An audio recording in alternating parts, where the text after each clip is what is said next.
Setting up your BikeErg can be vital to get the most out of your workouts. When set up wrong, it can be less effective and you may look a little weird. So let's look like professionals. So how can this bike be adjusted? Starting with the back seat, you can actually just move it up by pulling the latch on the back and it'll slide up or down.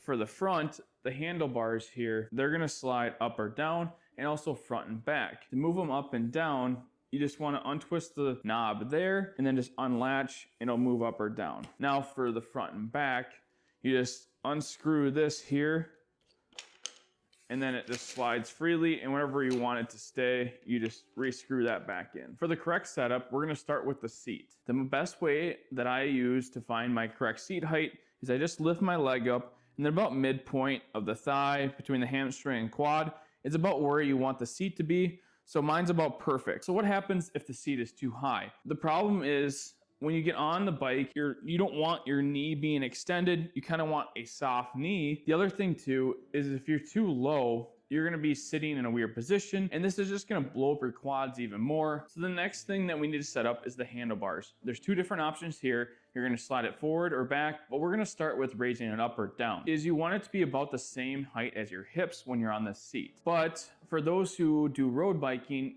and doing more aerodynamic work, you're gonna want this to be about the same height as your seat. Maybe a little high for me, so I would just slide it down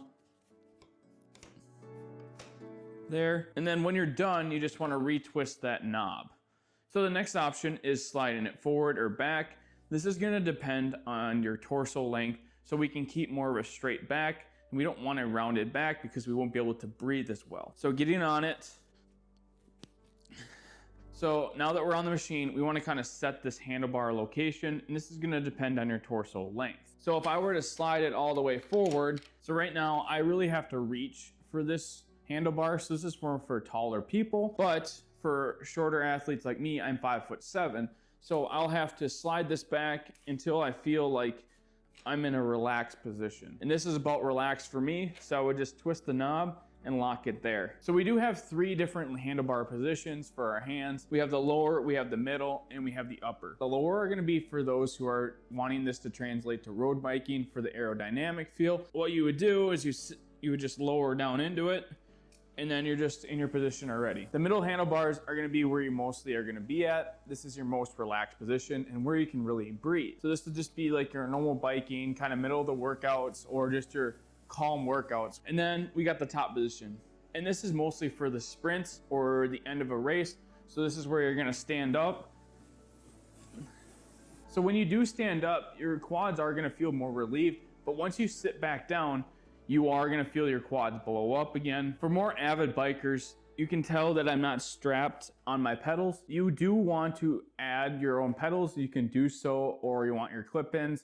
You can also do this as well. Just like any other Concept2 machine, you're gonna have a flywheel with a damper here, but this is gonna differ from a Concept2 rower or a ski-erg in the fact you don't want such a high resistance because you wanna keep your cadence up, also known as your RPMs. Where should you set your damper level at? For the BikeErg, I would actually start setting this at 1 if you're not used to the BikeErg yet, and start to increase it over time as you get used to it. It's gonna differ from workout to workout, but the goal here is just to keep an 80+ RPM. For example, there's high and there's a low setting. So the low setting is gonna be 1, and that's gonna be the easiest one to keep your cadence at. As you can tell, it's very easy for me to hold that. But if I kick it up to 10, I've really got to try to keep it up. And I can barely get it up to 80.